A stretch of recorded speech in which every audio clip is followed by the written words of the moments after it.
what's up, guys? Welcome back to the channel. Econ Bulldog here, along with a special guest. Remember, in this channel, we talk credit, passive income, personal growth, finance. Okay, and our special guest is VibeConChris, right? No typo right there. Puro vibes con Chris. Yes, hey, sir. Chris, first of all, thank you for coming, brother. Oh, bro, thank you for the invitation, man. Long overdue. So Chris, take me back to where Chris between 5 and 10 years old. 5 and 10 years old. So before how'd you grow up? According to my mom, bro, she could not sit me down in the chair. She could not sit me down in the chair. I was always active, man. And as far as I can remember, I was always good at math. What school did you go to? All public schools out there in East LA. I went to Humphreys Elementary, Griffith Middle School, and then I went to Bravo High School. Oh, my East LA people. I heard about Bravo. Yeah. Bravo. Knuckleheads over there. No, they actually weeded out some of the knuckleheads, but the only reason why I made it, because I didn't even graduate from middle school. So the only reason why they accepted me was because my sister was there. So big shout out to my sister, bro. She opened up a bunch of doors. Doors. Nice. She left them. She opened them up and left them open for me.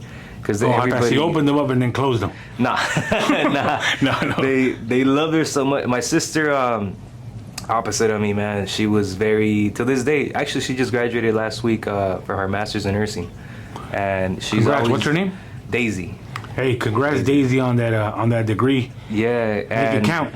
Pretty soon, man. Pretty soon. I told her we're in 3 years or less, we're gonna be linking up to open up her first clinic. She's always had a vision. I remember since middle school, she always wanted to open up a clinic in a low-income community, because that's where we came from. Yes. You feel me? So that dream, it's gonna be coming pretty soon. She got her master's. That's what she needed, you know. Yeah. Legalities, bro. Get the little stamp of approval. Of course, by the state of California. I mean, she's ready to go, but you know, you need the legalities on the background. But back to me, I've always been like, you know, good at math. It's always made sense to me, right? Because I'm like, dude, 2 + 2 is 4, and they'll talk to me like trigonometry and all that. I'm like, bro, it doesn't exist.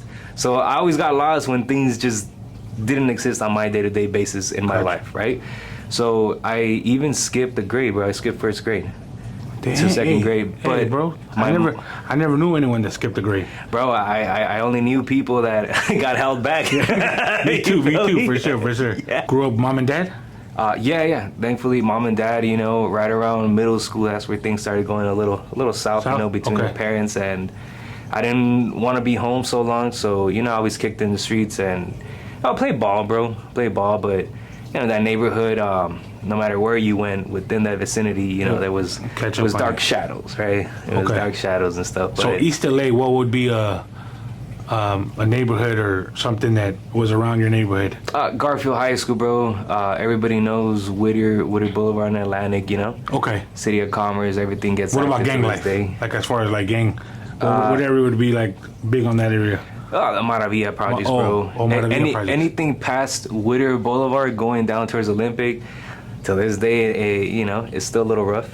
It's still a little rough. Man. Yeah. Do you, as a kid, did your parents like let you be, or they were always on you? No, they were on me, but and thankfully, bro, you know, I used to hate it, but they were on me, mainly my mom. But it was more of words and discipline once she got home. But from 7 a.m., bro, till 8 p.m., like, there was no one home. So if I wanted to go to school, I went to school. If I didn't, then, you know, I didn't. Yeah, that's why I didn't graduate middle school. Shoot, okay. Yeah. And so when did you become a knucklehead in high school, or? Yeah, bro. It continued like in 10th grade. I had to be on my, you know, best behavior. The only reason why they didn't kick me out in 10th grade was because I had good grades. So, you know, got caught up in some stuff. They kicked out the other kid because, I mean, they were just waiting to kick him out, and that last rap, that was it. You know, you got lucky. Well, no, bro. See, that when I look back at my life, I realize like there's some things, bro. It's just the stroke of luck. Like if you trip and you fall an inch short of a brick, you know, of a sharp tool, I'm like, that's just luck, bro, right? Yeah. But these type of things, I'm like, no. The only reason why they told me the only reason why they didn't kick me out is because I had all B's 1A PE, you know, and Gotcha. then like 1 or 2 C's. School was never really that hard for me. I was like, bro, you just show up to class, you pass a test, and you do some of the homework, and like you're good, you know. But I understand now, bro. Like, of course, I had a different processing system, different you know, life at home than other students, and now I realize I'm like, oh, that's why shit was a little easier for me than for other people. Other people had it a lot rougher, and it was even hard to concentrate on themselves, let alone on some homework, you know. But it was funny though, because that day in 10th grade, that last straw was for me. My final warning was I was in a fight, right? But Okay. the other kid's name was Christopher also. So Chris versus Christopher. My dad had just dropped me off, bro, in school. You know, this was in high school, 10th grade, and then they called him like 15, 20 minutes later, come and pick up your son. He was like, what the hell? Just dropped him off. Yeah. So, you know, he comes back mad, but he just drops me off at the house, and he's like, your mom will deal with your ass, and I'll deal with your ass when I get back home, you know? Yeah. And I was like, fuck, man. Yeah, my mom beat the shit out of me, bro. But, because, you know, she was just, they were frustrated, bro. We weren't in the best economic standpoint, you know. My parents, they were going through their own shit, and this got added to it, right? So yeah, bro, my mom was up Not to it having with it. me. Was the fight like? Was it gang related? Was it just you got fight just because of differences? No, it was off. It was off some things that had popped off. I think it was we had gotten caught with alcohol, right, in school. So what we used to do is grab the $3 monster. They were $3 back in the day, the twist tops, and we used to chug them on our way to school, bro.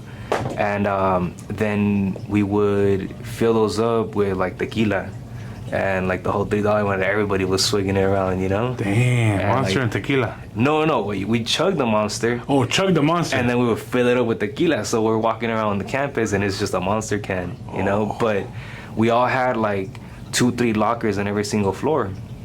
But the one that they had, the one that they got popped in, because it wasn't even me. Like everybody, you know, the little group, they were all, and they had it in my locker. So then bam, they called me because it was in my locker, but they had them already. And I was, when I seen them at school, because they were still making the final verdict, so they hadn't suspended us yet. This fool sees me, and then fucking around, I tell him like, hey bro, what's up, snitch? And but I was like, dog, we're in the same boat, you know. We're both like, we're both getting it, dude. Like everybody's getting it, dude. Yeah. It didn't even matter like if you snitch or you didn't snitch. So there was no snitching. Everybody had gotten popped, and because it was my locker, I didn't even get caught, bro. Because it was my locker, I was on the same boat too. So I say it jokingly around, and this was pissed, and then he's like, I'm not no snitch, you're a snitch, and then bam, he clocks me, right? And then I didn't react to like the third punch. But I was in bodybuilding, and like I was pretty fit. I mean, I was coming in around like 165 weight, and I was benching like 2 plates and 25s, bro. So plus the bar, like, you know, I was doing substantially more than my weight. So by the time I just grabbed them, I slammed them, and I still vividly remember when I slammed them against the locker, because we were in the hallway. School hadn't started yet. Yeah.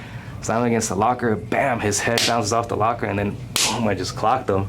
And yeah, I fell to the floor, and I was just on top of him. And then, yeah, the campus aide grabs me, throws me off, and Called your parents. yeah. And it was funny because like my dad walks in, he's like, "Did this ain't my son?" You know. And then he goes to me, he's like, because the Christopher. Oh, wrong. he goes to me, and then he's like, oh shit. And then on the ride home, like, you know, he told me, yeah, you know, I'll wait till your mom beats your ass. He's like, you're her problem. And then he like, look, he told me, he was like, how did Chris look up? And then I was like, yeah. He got to work. Look at the other guy. Yeah, bro. Good. And then, so what happened? You ended up, you said getting kicked out? No, I got suspended. You got kicked lucky. out. Okay, you got suspended. Yeah, and they told me that like the only reason why this is your final suspension. The only reason why we're suspending you, it's Because of your grades. Yeah. Or you were on. They were like, you weren't as bad as the other kid. Yeah. And look, this is what I tell people, man. I'm like, look, a lot of people have records, right? Whether you want to say DUIs or whatever the other case might be, bro. I'm like, look, I was just blessed enough to not have gotten caught. That's the only difference between me and other folks. It's just that. I mean, the difference now is that I chose to change. You know, I made the decision. When you go back, like my pastor always says this, like, you must first learn the words in order to understand the word. And the decision means to cut off from. When you make a choice, you haven't cut off from it yet. You just made a choice. You want red or blue? Oh, I want red. But until you get that red on your wall, on your car, on your ring, you haven't made the decision yet. You just made a choice. So people out here are just making choices, and I was one of them. I was just making choices, but I wasn't making decisions. So until I made that decision, I cut off from X past life. You know, that's when my life really began to change, and I was able to help others change theirs. So in high school, this change came about, or you were still junior, senior year? In high school, a few changes began to come about. You know, more spiritual. Yeah. Well, look, bro, I never told this one on camera, but like I was 17, because mind you, like I was always the youngest one out of the group and in the class because I was born in October. So, you know, I graduated. I went into college at 17. My mom still had to sign some paperwork and shit. Yeah. Nice. Yeah. So you went to Cal State LA? Cal State LA, and so you did get good grades, and he was good at math. Yeah, bro. The only reason why I went to college was because since middle school, you know, they would tell me like you're only gonna end up in jail or dead. And freaking teachers, you feel me? And I'm like, they weren't wrong, but it didn't make them right for saying that. Because I'm like, dude, like read the room. Obviously, if a kid is acting out, it ain't because his life is perfect. You feel me? So, when I was like 16, 17, I get caught in CVS, you know, shoplifting. And, you know, with my girlfriend. Were you guys stealing markers, or were you stealing like? Bro, just stealing like dumb little petty shit, some condoms, some other stuff, you know. Wow, hey, damn. Yeah. What are you trying to? So we walk out the store. She wasn't doing nothing. She was just with me, you know. But you know, guilty by what? Association. Yeah. So we walk out, and then this guy tells me, "Hey, fool, you have to come back to the store." Undercover guy. He wasn't dressed in no security. LP, yeah. I'm like, yeah, bro, that's gonna be tough luck. Look, bro, I ain't walking back in no store. And he was like, well, then I'm gonna have to take you in. And then I just told her run. But I'm like, fuck, she runs this way, bro. And I'm like, no, this way. And like we had to go in L's. Bro, I find a guy in an alley, and I'm like, hey, bro, because my dumbass parked in front of the store. Because I wasn't making none of it, you know? I'm like, yeah, but you went to intention to steal? Yeah, I was bored. We were going to go to a function afterwards, like, you know, just killing time, dude. Yeah. That's what like, I tell people. I'm like, dude, an empty mind and empty hands is a devil's playground. So I had time, bro. I had time. So, we take off like that. I literally find a guy on an alley, and I told him, bro, I need a bottle of food. And he was like, and he looked like he's running from something. I'm like, cause I am, dog. And then I told him, look, whoop-de-woo, this is what happened. Can you go get my truck? Where's the green truck? It's right there in the front. And then he's like, all right, fool, that's gonna be $20. And I had 25, but I had like you know, like maybe like $40 in the truck. And I gave him the 20. He went. He brought it back. But he also took the money in the truck, and then I go to her, and they had her, bro, right? The security guard caught her. Yeah. And then I was like, fuck, man. And I was more pissed that she got caught, dude, than you know. She didn't steal. No, she didn't steal. Oh. But they were using her as ransom. Yeah. So, but they caught her at a bus stop. This OG gets off the bus, you know, in a bicycle, and then he squares up with them, bro. With the security? Yeah, and then they let her go, and then he's like, yeah, just follow me, homie. And then like I call her, and I'm like, where y'all at? And then she's like, oh, I'm over here. So bam, bro, I whip her on the truck, and then I go, and I'm like, hey, fool, like, thanks, dog. Like, let me go to the bank. Let me empty out my bank. I had like $100, you know. But I'm like, dude, I'm willing to give you everything because, like, bro, who does that? You know, who does that to a complete stranger? And then he's like, nah, homie, it's all good. I'm like, nah, bro, like, let me kick you down with something. Yeah. And then he was like, nah. And this was a pivotal moment in my life. He tells me, look, homie, when I was your age, I was doing way worse shit than this, but I wish that somebody would have done this for me. Looked out for me. So make sure that you were able to do this for someone else. Wow. And to this day, I take that to heart, bro. Now, it was a negative situation. Of course. By a decision I made, right? But that day I made a decision to always give. Always give.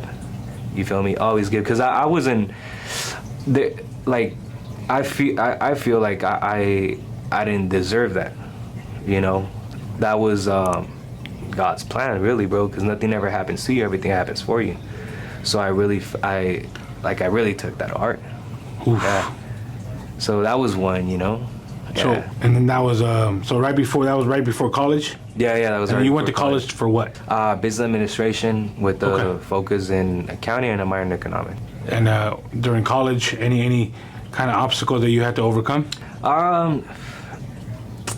Not too many, man. Not too many. College is really just like everybody's in their own world, you know. Were you working or? Yeah, bro. I was. That's probably also why, because I basically had a full-time and a part-time, because I was working full-time Monday through Friday, and Saturday and Sunday I was working overtime. Same job, but you know, like I was working like on a low end, 6 days a week, basically.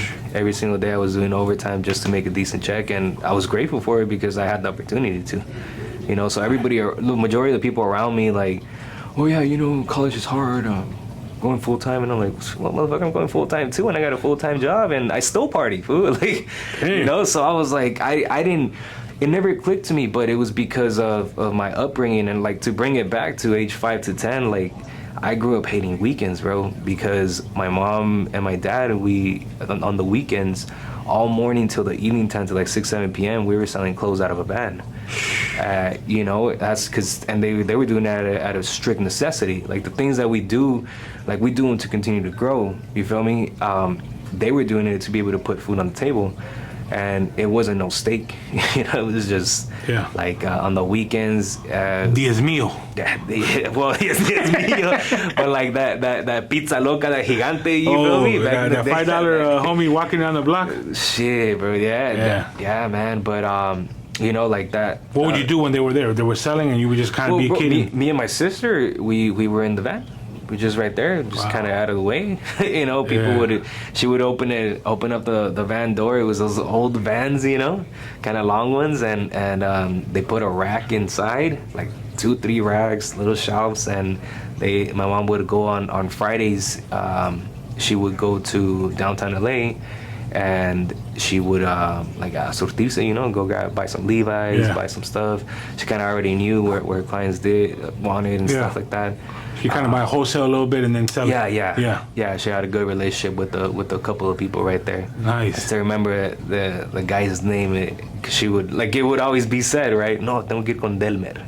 That fool, it sounded like he's from Honduras. It sounded like it, but no, this guy was kind of like, if I had to say, it's more like on the Jewish side, bro. Oh, shoot, okay. Yeah. It was more like on the Jewish side, but good guy, bro. Good. Me growing up, my mom would take me to people's houses so I can go shopping. They had their stuff. If you guys don't know, like the Peruvian community back then, they were notorious for stealing clothes from Victoria's Secret. They put the foil on the bags and then stuff a whole bunch of stuff. So my mom, she didn't care where she got. She was like, hey, man, this guy's selling me a good deal. I'm just going to take my son. And, you know, so I growing up, I had some Tommy. I had a little Lacoste, right? But we were getting it at 1/4 the price. Of course. You know what I mean? The homie discount. Yeah, bro. But I remember, like I said, it was just a lot of Hondureños, Peruvians, couple Salvis that would be in the game, and they would take us to their apartments, just right there on Alvarado. You walk in, literally no furniture, no nothing, just empty and just clothes on the floor. I'm like, damn. You know, bro, it's the one thing that people get amazed with, and I still do. It's like, bro, in the hood you can get anything and everything. The creativity, like anything and everything. Like, yeah, and you mentioned it, but the one thing that you can't get, bro, is some proper education. That's hard to get. That's hard to come by right there, bro. You can get it now through UT University and stuff. But Oh, back yeah, in the yeah. day, bro, you needed to branch out of there if you wanted to, get a little higher education. I'm not talking about school. I'm just talking about like you were kind of look weird if you were reading the book. You're odd, true. you know. Yeah, that's You're true. That's odd. true. And So, after college, how did Chris? Did you always want more? You were like, did you stumble Yeah. upon someone's IG? Well- How did that growth come about? bro, my first email that I made was rolling high for life, right? And like everybody was like, oh, this was a stoner, and I'm like, bro, I actually grew up like being like, dude, why would you smoke? Why would you want to be a downer? Because I was always up, Yeah, yeah. And how do you call it? The reason why I made it was because of when Fast and the Furious came out, right? But during that era, it was also like Midnight Club 3 Dub Edition. The video game came out. Oh, I remember that game. Yeah, and I would always put like. Was that for big old PS1? No. That was for PSP. I had it for the PSP. PSP, okay. Yeah, Damn. but also for PS2, bro. Okay. And At least I like those cars on the minute. I'm like, damn, these cars are badass. I would always put like 28s, 26s on the Escalades, like candy paint red, Nice. all that, blacked out the windows, dude, and put dual exhaust on them, like whatever you can do to it, right? And that's why I was like rolling high, because I always wanted to be rolling high, like on a high thing, right? And I can easily see why people would see that other one, but I'm like, yeah, it makes sense. But it was that, bro. And then my mom, she was always working.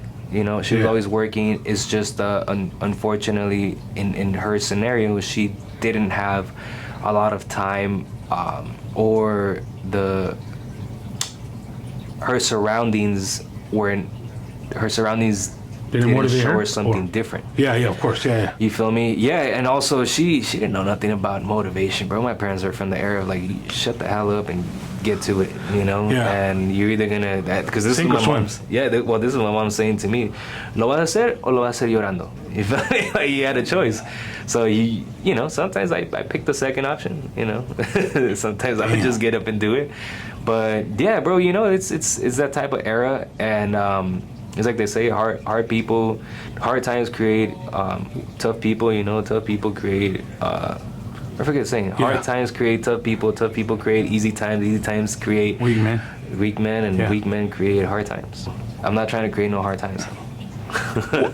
And then how did you get into, as far as what happened after that? So you went to college? Yeah. And Well, then, look, during college, I started partying in new places. Right. It went from once I turned 21, it went from backyard kickbacks, bro. There used to be like a carniceria. There was a carniceria right there. For those of you who are familiar with and I'm gonna say it because these things they're gone already, so ain't burning no one. But What? there's a carniceria right there from doing Chewy. The man still only takes cash, bro.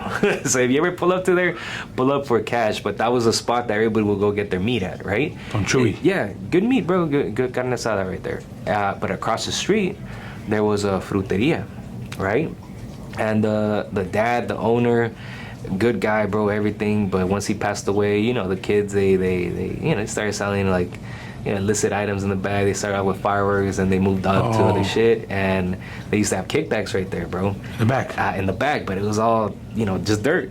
And it was places, spots like that around the neighborhood. We would go to Compton, bro. There's spots like that, and that was that. But once you turn 21, you can start going to Vegas, right? Yeah. And that was a thing to do. I mean, for a lot of people, it still is 21. Go to Vegas, right?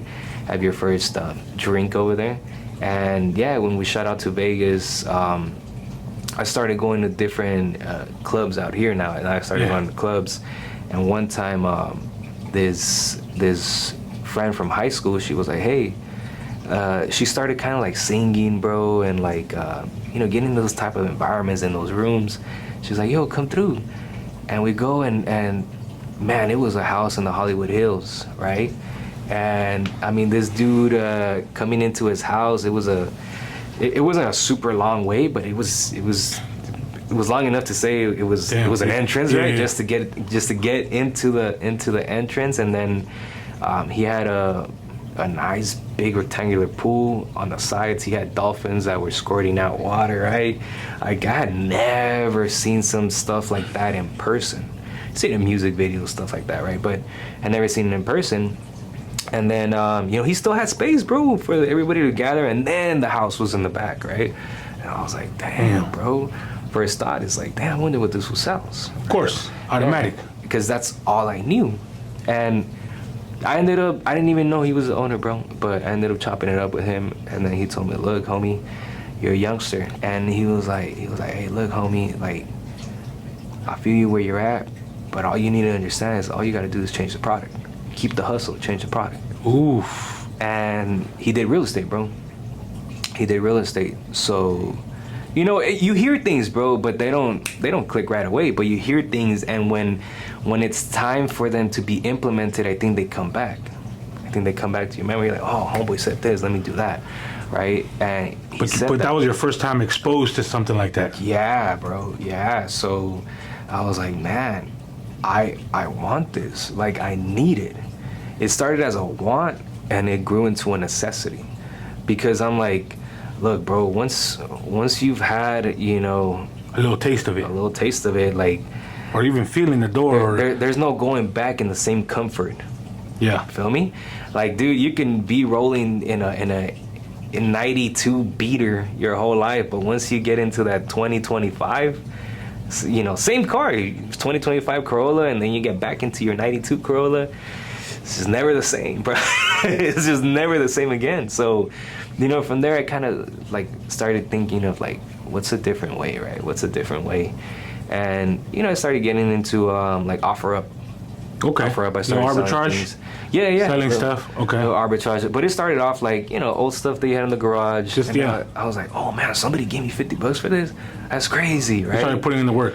Yeah, I started like, and bro, I mean, it was nothing. By that time, I had promoted as a plant manager, you know, and when I graduated, I didn't even work as an accountant, because like I hated it. I would go to these job interviews and they were paying me like $15,000-$20,000 less, no benefits of what I was already making. Yeah. And you know, like, it was a cubicle job, and I'm like, ugh. It's just, no offense, it's just everybody has their own liking. I cannot, like, to this day, I can be still now for a period of time. Yeah. You know, but I don't like it. I'm like, no, let's move, bro. Let's do something. Let's just do some push-ups or something, you know. But you got to keep going. So from there, I was like, okay, I don't want to do this. I'm another statistic of another degree. Yeah, not being put to use or whatever. Bro, like, till this day, I wouldn't put my degree on my resume, because a lot of people would be like, oh, well, you're gonna go on to something better, you know. And it was crazy. I was like, wow, I never thought that the degree would actually hinder. Yeah, it would hinder my growth in this career. And I understand it. As somebody that's gonna hire somebody else, like, oh, well, you got a degree, you're thinking that you're gonna go do something better, but in reality, the market dictates that you're gonna have to start off, bro. If you don't have experience in accounting, you don't have experience in whatever you graduate in, you're gonna have to start off as low, you know, bottom of the pool. Yeah. Unless you got connections. And that's the one thing that college taught me: network. Like, so for anybody going to college, make sure that you join school clubs, you know. You want to join sororities, stuff like that. I find them beneficial, bro. Just don't get too lost in the sauce, because parties, drugs, you get caught. I'm like, listen, you know, go to Baskin Robbins, baby. Try the 31 flavors, and you'll find out what flavor you like, right? But don't get lost in it. Don't get lost in it. Have your fun, and understand also. It's like I tell people, I'm like, look, man, if you have a hard time getting off the couch, don't smoke weed, bro. Like, don't smoke weed. It's already hard enough for you to progress, and you're gonna add that. Don't smoke, bro. Damn. Yeah. So it was a lot of things, bro. And yeah, that guy, you know, just planted that little seed. Other people, some professors also watered it. This one professor shared his story with us, how he started off, and he had just moved into Beverly Hills 6 months before that. He sees a gentleman like washing his neighbor's car. He was like, hey, do you guys do this on the regular? The dude already made a few mil, right, in real estate. That was new to him, bro. That was new to him. And he was like, you think you can wash my car? And then he was like, yeah. And he said, okay, you just let me know how much. And he's like, oh, it'll be like $45. He's like, $45? I paid 30 and I have to go down there. And I have to spend an hour and a half. Well, please, can you do this every 2 weeks? Oh, yeah. And he put him on the schedule. He shares that story with us, bro. Yeah. Right? And he said, once I moved into Beverly Hills, he's like, I used to have to sell 40 homes. He would sell repossessed homes. Yeah. Right? From the bank, get them, boom, sell them. He was like, I drop off my daughter at a private school. They had her over there. I'm talking to this parent, talks about he wants to sell his home. They want to get another one, $2.4 million home.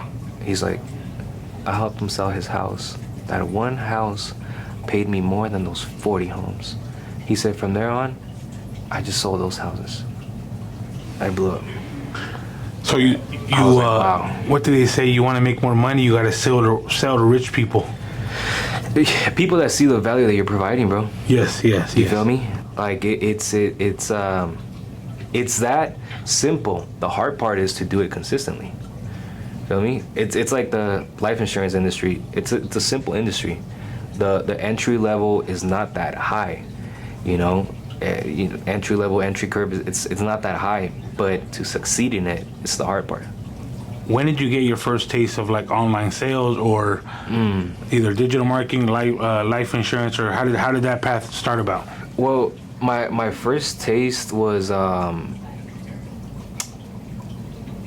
in the I would buy pallets. Or before? Well, no, before COVID, no? It was like during COVID. Yeah, like right around that 2019 because I developed a disease called myocarditis and I landed in the hospital. And I didn't know if I was on my way out or on my way back into a new chapter in my life. Doctors couldn't figure it out, so they diagnosed it as that, so they can begin to work. Because for those of you who don't know, you have to get diagnosed with something in order for the insurance to kick in and they can start to work. So that was the closest thing that they could, diagnose to start working on. And I say working on, but frankly, they just put me on IVs, stuff like that. That was my first time trying morphine, bro. Like, I walked in there. I was typical Mexican, bro. I walk in there. I went to the hospital until I couldn't breathe no more. Mind you, I had phenomenal insurance. The bill for that week was $201,000. I paid $100 and only because I went to emergency or urgent care, whatever that thing was. Wow. Yeah, extremely blessed, bro. Because I'm like, dude, 200 bands for 1 week stay, like that's pricey, right? That's pricey. But through that week that I spent there, man, that's when I really began to see what I consumed. And once again, a lot of problems in my family still, right? Parents going through the worst. My dad had just had a stroke, and we had just buried a mutual friend of me and my dad's. And I had told him, Pops, you gotta change because you're next. 2 weeks after, he was next. And he had a stroke. Thankfully, he survived that. He passed while you were in the hospital? No. No. That friend that we went to go bury. Like, no, he passed before, but 2 weeks after he passed, my dad had a stroke. And oh man. The only reason why I found him, why I found my dad in time was because a week after we buried our friend, I had a motorcycle accident, so I had a concussion. And then the week after, my dad had a stroke. But I was home, I wasn't working. So I was home in the morning and, I called the paramedics and the doctors were able to save his life.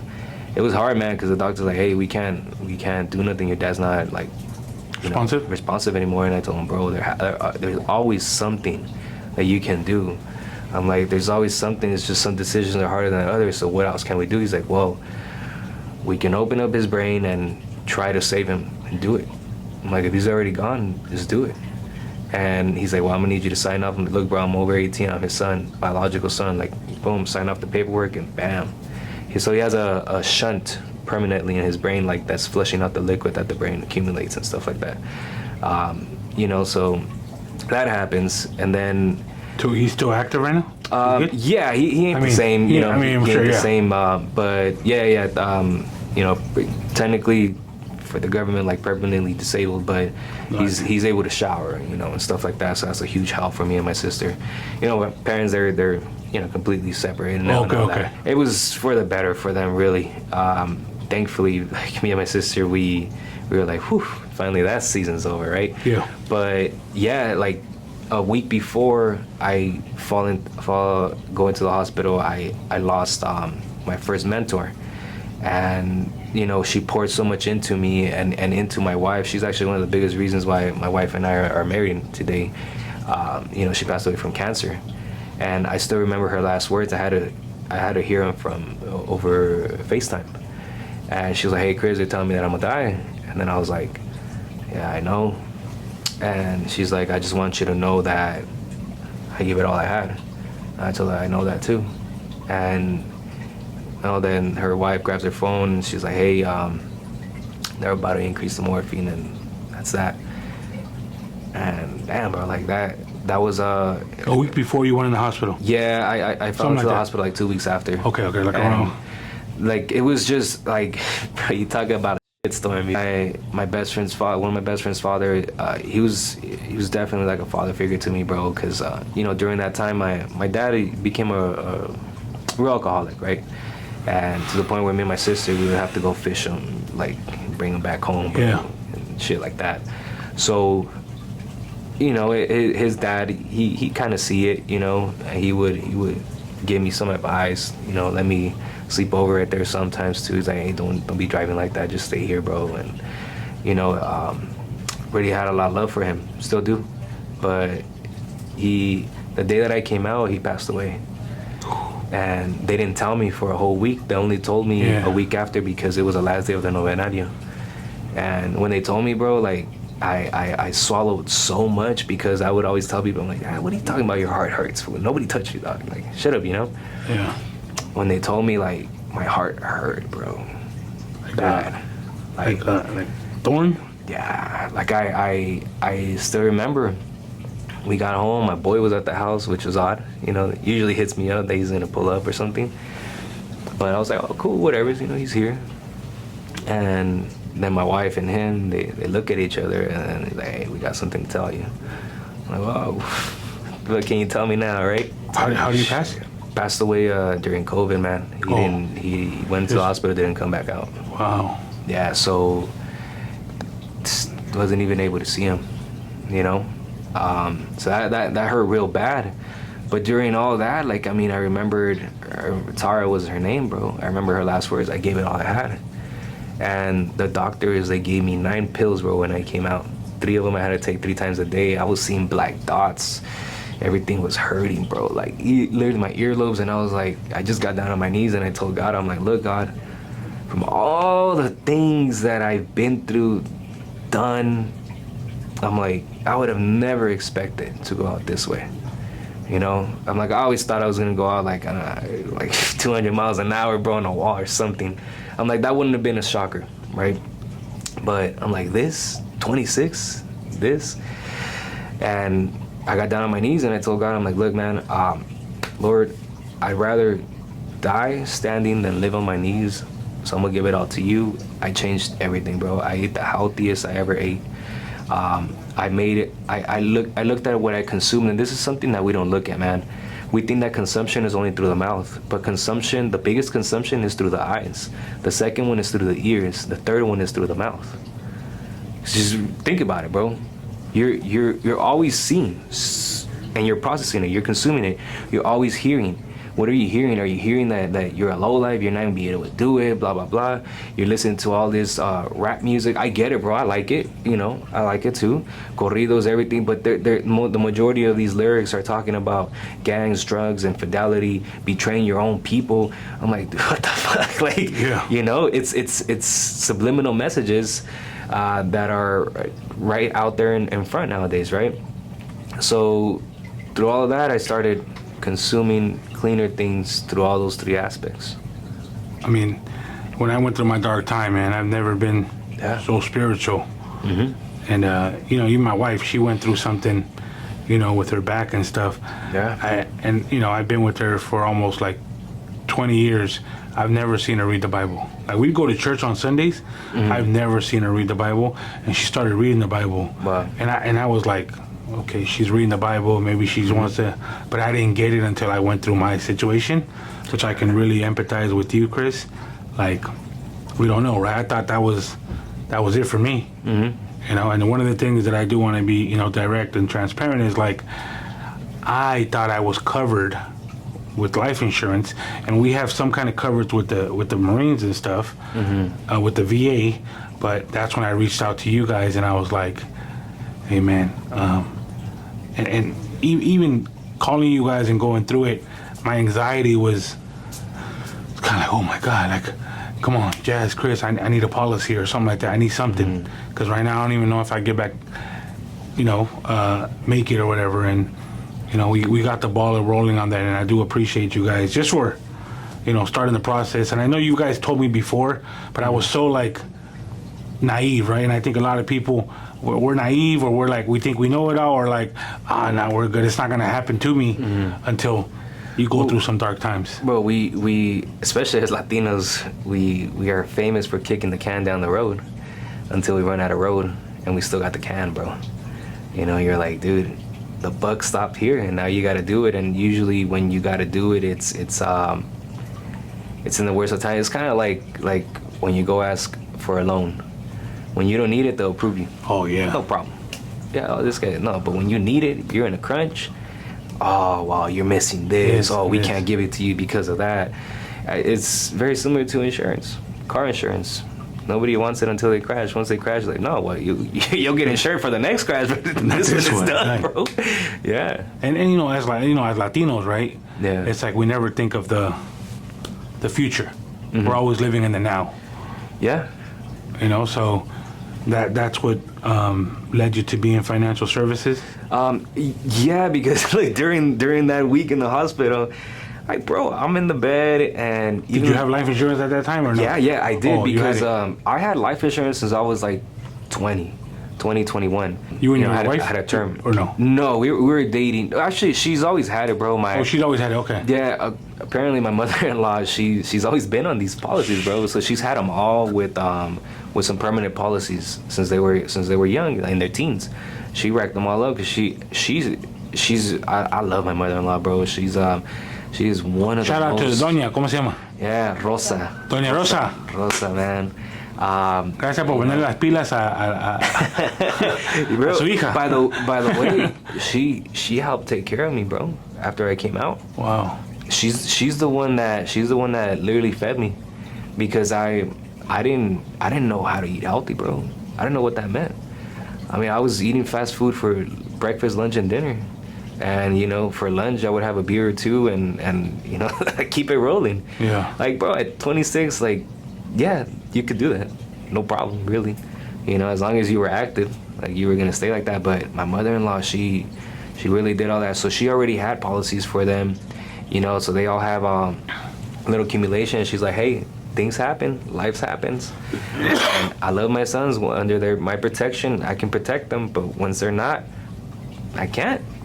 You know, once they start driving and all that, like, things happen, bro, at red lights, you know, even if it's not your fault. But given all that, like, I was in the hospital, and you know, during dark times, what helps out a little bit, you know, dark comedy, right? Yes. It helps out, bro. So I was right there one night, and what I would watch a lot was those little robot fights. So they would people create like little robots in the cages. In the cages, bro. In Vegas. So yeah, Wars or something. Different. Yeah, they had different places and stuff. Okay. So I would like watching that, bro. Really, what else was there to watch? That was at 2 in the morning. Killing time. Yeah, because every 3 to 4 hours they were waking me up to take out blood. So like, bro, you can't sleep in there. And yeah, I was like, oh shit, I have life insurance. I'm like, oh well, at least if it's my time, it's my time. But at least the tios and tias can't talk shit because I left my mom set up, you know. Yeah. And that was it, bro. But what got me really into the industry was after that, I went and I got after I came out, I did 75 hard. And, you know, for those of you who don't know, it's anti-for-sale. You guys can look it up, 75 hard. I did it, man. I changed my entire body. I changed my entire mindset. People were like, hey, bro, like, you move a little different now, you know, you talk a little different, and you do things a lot different. Because I wasn't in the same places anymore. right? Because 75 hard, like there's really no point to be at a bar. Yeah, Can't you're drink. working out day and night. Yeah, day and night, and Reading 10 minutes a day? no, 10 pages. Oh, 10 pages. 10 pages. Shit, if you can down 10 pages in 10 minutes, I mean, hey, Yeah. you know. But no, it was 10 pages a day, and that's when I got a lot closer, you know, to God too. There's one thing of knowing of God, and there's another thing of knowing God. You know, two different things, bro. Two different things. That's and deep. yeah, so like, bro, and it was at the perfect time because it was crazy. Because Tara would always tell me, read this book, and I never would read it, right? Obviously, she passed away once I came out of the hospital. I ordered that book in the hospital. When I got home, it was there already, and it's called You Can Heal Your Life by Louis Hay, or You Can Heal Yourself by Louis Hay. And, you know, I was like, damn, you're still helping me, you know? Like, you're still helping me. So I would be working out during COVID. I was staying with my mother-in-law, and my little sister-in-law, she converted one of the garages into like a whole gym. Very nice. I would just lock in right there, bro, do my second workout, and like process a lot. So I always tell people, I'm like, look, man, your mind can't change your body, but your body can change your mind. Meaning, in order to change something, you must take action, and action is physical. So you can wish all you want, but nothing will happen till you take the first step and do it. And that whole chapter in my life, it taught me that to the max. So after that, I was like, yo, I don't know how much longer this thing's gonna take for, so I need to move, you know? And I went and I got another full-time job. So I was working on paper 16 hours a day, but everybody knows a full-time job, it's 8.5 because of the mandatory 30-minute lunch. Mm-hmm. And then it's travel time too. It just depends how far away this job is. So it was 17 hours a day, and then it was still, you know, a little bit of travel time in between there. So I was working from 9 p.m. till 5:30 a.m., then from 6 a.m. to 2:30 p.m. But I'm just hopped up on coffee, so I would get home and I would still go run a few miles to like burn it off, and then I would go to bed to, you know, get ready at 9 p.m. But shit, offer up would hit, bro, and whenever I heard that ching, you know, I would wake up and be like, yeah, bro, come through. Come through. Come through. I'm gonna slang that too. My wife, she would get mad, but sleep, and I'm like, man, bro, this shit's calling, bro. Like, but then my heart started hurting again. You feel me? And like, they told me, look, just leave this, man. Like, thank you. You helped us roll everything out that we need to roll out. Just leave it. And I was like, fuck. Like, you know, thankfully, I didn't need that second job. I was just, you know, I was like, man, urgency. I don't know how much longer I'm gonna last. So I was like, what can I do? And then I started buying pallets, and started flipping them. My biggest pallet that I flipped, I bought a bunch of Christmas trees, dude. It was like 26, and I sold each one for 4 times of what I paid for them. Each tree came out to, like, those pre-lit trees, they came out to like $17 each, bro. They retailed, the cheapest one retailed for $120. I was selling them for like $80, sometimes 65, bro. And they flew. And from there I was like, wait a minute, what? And I was like, what? What did I just do? Yeah, I would Did be you buy at the pallet on credit or cash?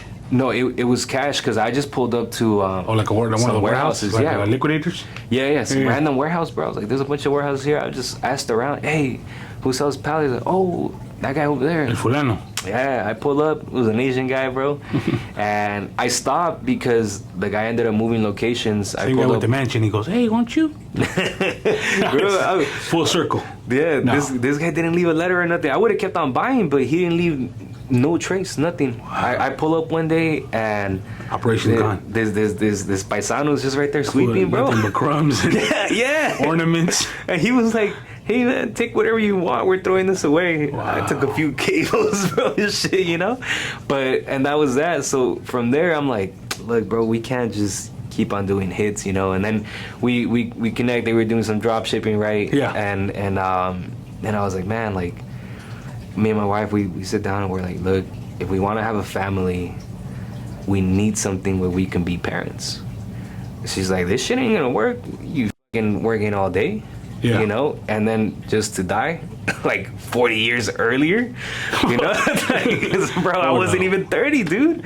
And Yeah, so from there, investigating, and I was like, man, we already referring people for life insurance. Yeah. We need the value and all that. And one of my childhood friends, he was in that industry, and the office wasn't too far. So we ended up going to an event with them to Vegas, and we seen the values of the company, Patrick Bet David, you know, Yeah. all that great stuff. And I was like, you know what? This is a phenomenal opportunity for us to plant roots and for the tree to grow. I told her I would love for our children to get exposed to this culture. I would love for them to get exposed to this industry. And I would also love for them to be part of it. Now, look, bro, you cannot dictate what your kids are going to do. I don't even have kids yet. Of course. Feel me? But all you can do is give them the best example that you can have, and the opportunities that you can. That's it. Outside of that, they'll choose what they want to do. But I'm like, I want to show them this. Like, my mom showed me what she could. You feel me? My dad showed me what he could. But bro, it's crazy. At 16, I was giving my dad advice. He was taking advice from me, bro, at 16. I love the man, bro. I love the man, but he just, hey, man, he had a third grade education. Yes. You know, and I would always tell him, Pops, like, you work so much, but you're lazy. He's like, ¿cómo que soy lazy, cabrón? And then I'll be like, yeah, because you never want to read, like, you know? And, yeah, that was always, you know, a little back and forth with my pops. But that's when I learned, I'm like, man, my pops would have just, you know, took him one day off and, like, worked that hard in, like, developing himself. My pops would have been it, you feel me? Millonazo. Yeah, I mean, bro. because Latinos, I feel like we have the work ethic. We just don't. We lack the information. Yeah. Right. And that's why I bring powerful speakers like Chris to, you know, wake up our audience, right? Because not everyone is privy to life insurance. Not everyone is privy to credit. Not everyone is privy to being an entrepreneur, right? And I wanted to, you know, share with this. I told you before, but I wanted to get this on camera. As an entrepreneur, you kind of go in ups and downs. I wanted to thank you and Jazz because as I was trying to go up and trying to survive on Amazon mode, right? Because Amazon was great, right? Doing the courses. It made me a better understanding of entrepreneurship, growth, right? There's going to be hurdles, right? And thank you for you know, believing in me, you know, even back then. Sometimes you don't know your worth, right? And it takes one person, right, to kind of help you paint that picture, and you guys did that to me, Bro. right? So I'm always trying to give you, you know, more value, and I talk about that because, you know, it's like iron sharpens iron, right? Iron sharpens iron, and you guys, anything I can do for your journey and you're growing, you know, and that's where, you know, VibeConChris comes, right? Yeah. How long has VibeConChris, and what made you? I know obviously your name is Chris, but why VibeConChris? It was called Vibe with Chris. You know, Vibe. It was Vibe with Chris, right? And I'm chopping it up with my boy one day, and then he's like, bro, and you know, he does videography and all that. Aim with Precision, I believe is his IG, and he was like, bro, you should call it VibeConChris. And I was like, well, why? He's like, because you're bilingual, fool. Con, for those of you who don't know what C-O-N is in Spanish, con is with. Yeah. Like, voy a ir con Santiago. Right, I'm going to go with Santiago. So that's when I changed it to VibeConChris. You know, I given a little love to where I come from, bro. You know, to the culture that made me, the culture that gave me that foundation, bro. You know, and out of that, it started because everything that I would listen to, absorb, listen to, learn, whether it was the hard way or through somebody else. I always tell people, I'm like, if you have the choice of being smart or being wise, choose wise, bro. The smart person can definitely grow. But I always use Mayweather as an example. I'm like, you look at Mayweather and you look at a bunch of other boxers, bro. Mayweather, outside of his physique, you couldn't tell that he boxed because he's all there. He's all there. Most boxers with the extensive career that he has, they don't have the amount of money that he has, and they definitely do not have the capability that he has to literally still bounce back in the ring and move, bro. You know, because most of them end up getting concussions, all these other things. Well, Mayweather was busy running. Because he was wise, bro. Because Mayweather found out. Mayweather played the points. Yeah. It was about the points. If I hit you here, a certain amount of points. If I hit you here, a certain amount of points. If I block you, you don't get X amount of points. So he was like, I'm gonna play the point system because that's how the game is played. Now, most people want to watch boxing because of the Bruce Ford. Knock him out. Phenomenal fight if you get knocked out. But phenomenal for who? The spectator? Or the person that's getting the money and winning and moving on to the next round? It's for the spectator. Now, it's cool to knock him out too, you feel me, for the fighter. But what's more important, the knockout or the win? This is the win, bro. It's the win. So I'm like, Mayweather was wise. Them other folks were smart. They were smart to train. They were smart to choose the field and make their money where they were good at. But they weren't wise, bro. And I'm like, smart people will get far, but with so many scars, bro. You know, wise people will, in my opinion, will get further with less scars because they're learning from other people's mistakes. Smart people learn from their own mistakes. Yeah. Well, one thing I wanted to share is how can someone start generating wealth with life insurance? Can you talk about that? Absolutely. So, I mean, the easiest way is by getting a life license. You know, you get a life license in the state of California. It'll cost you a total investment of around $500.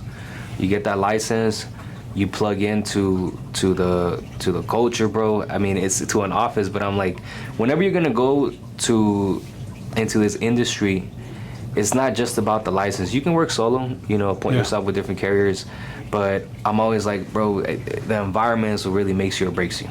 You know, a lot of people won't quit their jobs because the environment's cool. You know, it's chill. Might not really be able to grow there, but the environment's chill. You want to be in an environment of growth, not an environment of chill, not an environment of acceptance, an environment where they meet you where they're at, but they help you go where you want to go. And there's plenty of companies, there's plenty of offices to plug into. So whenever you're going to make that decision, make sure you go check out that office. You know, make sure you go check out the culture. Is a culture of growth, or is a culture of like, oh yeah, just come in and hang out, you know? Like, bro, the culture right here is like, hey, give value, but let's grow, right? Yeah. And yeah, let's have fun, but what comes first is work. Business, bro. Business. And when we found the right office, the right culture, bro, like Patrick Bidet, I mean, look at him where he's at now. You feel me? And he ain't stopping, man. The man, you can see the fire in his eyes. So the total investment for a license in California will be about $500.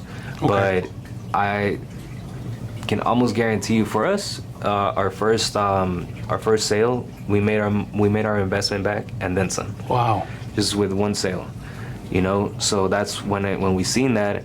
And that took about a total of an hour and 10 minutes. You know, the appointment took about 45 minutes. But then, you know, you have to put the application in and all that.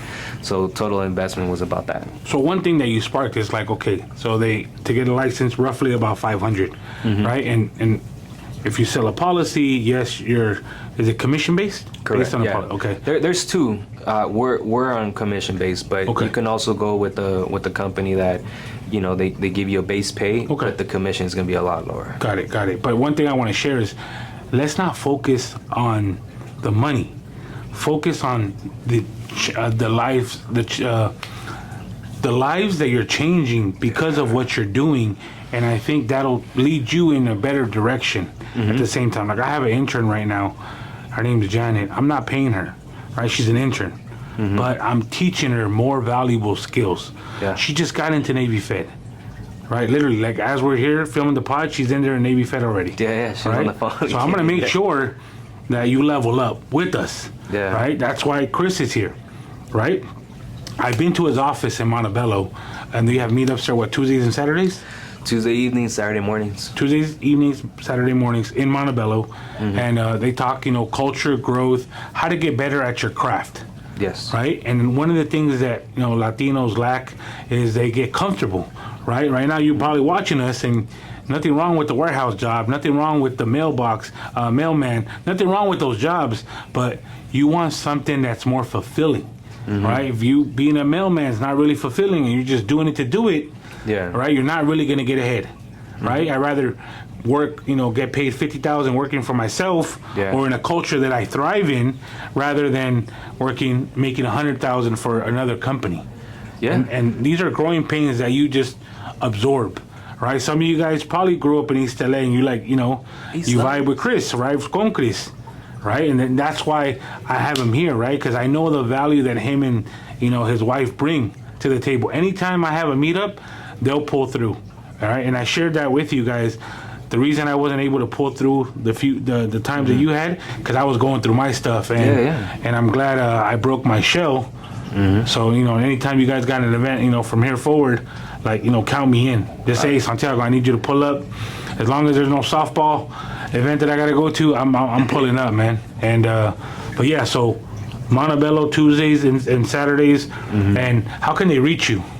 They can reach us at the phone number right here. Okay. And then they could also go to our website at wgtfinancial.com.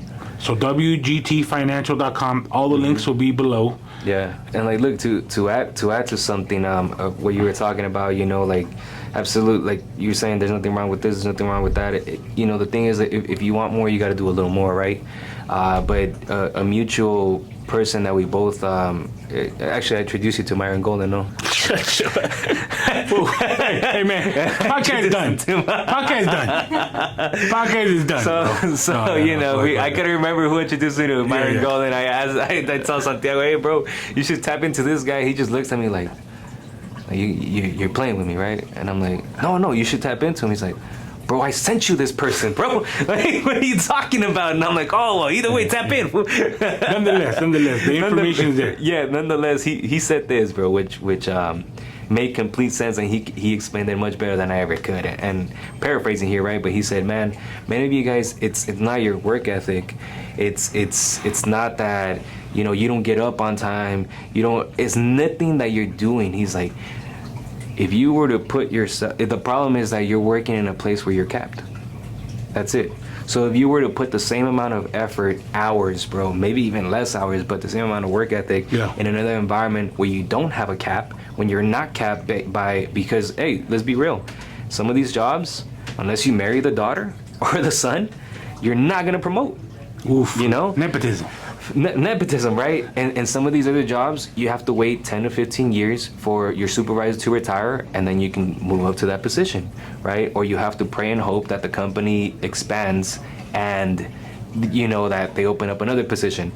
But the reason why we chose to go this route is because, bro, in sales, you set your salary, you set your mark. You definitely can. And with time, not only that, whoever you're working with, in what job can you make more in that job? Just that sole job, can you make more than your supervisor or your boss? Can't. You usually can't, right? Can't, yeah. Usually can't. In sales, you can make more than whoever you would call your supervisor, whoever you would call your VP, whoever will be above you. It's just, if you're out working them, bro, you're probably out earning them. So this is what I like about sales in general. And like I said, definitely tap in with Chris. We're going to share some other info real quick. Let's say this weekend, right? Past weekend, right? You went to go to the club and you spend it and money's gone, right? And you need a week or 2 weeks to come up with $3,000, right? And you have let's say respectfully, a 9 to 5. You can go to work, bust your ass, but you're still going to get the same paycheck. In sales, or even being on Chris's team, right? You can bust your ass for the 2 weeks, get some appointments, get some leads, get some life insurance policies sold under your name or under their name, or whatever the structure is, right? Because if you're new, right? And you can make those, whatever it is. But remember, focus on the skill. The money's gonna come, guys, right? The reason I set up all this is because I was tired of not being invited, right? Some people judged me, some people did this or that, so I had to set my own table, right? And this is the path that obviously VibeConChris is going. He has his own podcast, right? He's got his own website, got his own book, right? What's the book called? It's called Life Insurance, Not Death Insurance. Available on Amazon. And also, if you go to WGT Financial and you sign up, connect with us, we'll send you a free ebook right there. Oof. We'll send you the free ebook copy. So if I go on Amazon, I can type in Christopher Hernandez and you pop up? Yes, sir. Not the guy that you fought with? No. You know, God bless. Hey, man, I hope he's doing good, though. I hope he's doing good. Hey, wish everybody the best. Absolutely. Chris, what are some powerful words you can leave the viewers with? Look, man, don't focus on resources. Focus on being resourceful, because so many times, and I can speak from my own experience, I focus on the lack. I didn't have this, I didn't have that, and that overshadowed what I did have. We all have a phone, you feel me? Majority of us have a phone or access to a public library at one way or another. So you focus on the resources that you do have, and then you'll have the resources that you wish you had, right? So when you become resourceful, many people say, hey man, you gotta think outside of the box. I'm like, bro, the true winners make it happen within the box. Because how are you supposed to think outside of the box when you've never been outside of the hood, bro? Like, I started thinking about that. I'm like, bro, the real ones make it with what they have, and then they go get more and help others do the same. And that's a whole nother thing why my wife and I are going so hard in this industry, because where we work at, we want to help people, but I can't offer them a job unless they have a social, they apply, and they submit their application, and then they work around the vicinity where I'm at. Yeah, I can put you on, give you some overtime. That's it. And I was like, I really want to help others, not just, hey brother, like, you're going through this, cool. I can help you get a different perception, shine some light on the darkness that you have in your life, and instead of you having narrow vision, now you have a little bit of more closer to a 180. That's amazing. But I'm like, you know what also is amazing? Helping put some money into people's pockets. Oof. Because I don't care how motivational you are, bro, you need money for milk for your kids. You need money for diapers, bro. You need money for new brakes. You know, I've seen so many people, bro, like run them brakes down to the point where they damn near crashed because they couldn't stop, because they couldn't change them. So it's from small things to that, to like, hey, how about just help somebody fund their retirement a little more aggressively and a little more, so that they have an opportunity to retire, right? So be resourceful, man. Don't depend on resources, and understand that all work works. It's just sometimes it must work on you before it works for you. So if you're in that season in your life where it just feels like you're on a treadmill, you're running, but you're not going nowhere, understand that all that work will work for you one day, and nothing ever happens to you. Everything happens for you. With that said, go with God first, pray, and give thanks. Don't be asking. The only thing that you should ask for is the wisdom to listen to the Holy Spirit and be able to apply everything that He has there for you. And last but not least, I got this from Ed Milet. It's I go so hard in continuing to recreate myself, because when it's my time to go and God presents me to the individual that He had for me, I want to be able to recognize Him. If I don't, I fell short. Oof. Yeah. Gave me some goosebumps, brother. Hey, hey, thank you, Chris. Like I said, get a free ebook, WGTfinancial.com. Tap in. What's your IG? My IG is VibeConChris. Is VibeConChris. And right there, man, what we truly are about is real conversations about real growth. We love sitting down with people like Santiago that, hey, even though we all started off with our 9 to 5, but we wanted more, right? We wanted a different change. Yes. And also other people that, grew up with a bit of a narrow mindset, but they've been able to expand their vision from a 30-degree angle to a 180-degree angle, and now they're showing others how to do the same. If you want conversations like that about real growth, tap into VibeConChris. Hey, tap in VibesConChris. Thank you very much for tuning into the channel. Hey, tap into his YouTube channel. What's the YouTube? The YouTube is also VibeConChris. Okay, VibesConChris. You're going to see a lot of shorts from this pod on his channel. Oh, also, bro, if you want some of this nice merch, brother, the merch. some nice merch, I don't know, the camera. Go marle. The camera will get the back, bro, So. What does it say in the back? It says no fluff. No fluff. Real growth, bro. Just growth. Let's get it.